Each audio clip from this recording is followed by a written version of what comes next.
से तुझे देखा है, सिर्फ यही सोचा है, कैसे पाऊं मैं तेरा प्यार।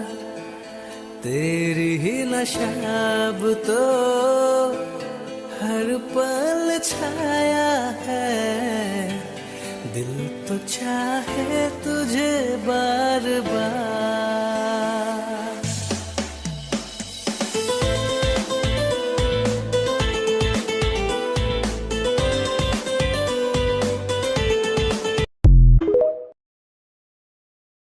আসসালামু আলাইকুম। শীতের সংবাদ নিয়ে আমি হাজির হলাম আপনাদের কুতকুতি ভাবি।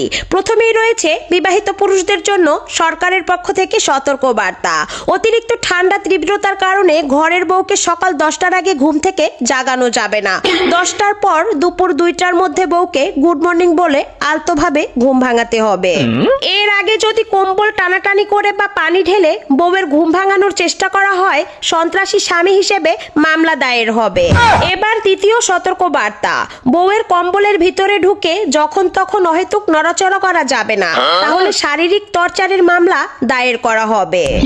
বিশেষ যে সতর্ক বার্তা রয়েছে সেটি হলো, বউকে মাসে একদিনের বেশি গোসল করাতে বাধ্য করা যাবে না, তাহলে নারী নির্যাতনের মামলায় 20 বছর কারাদণ্ড দায়ের করা হবে।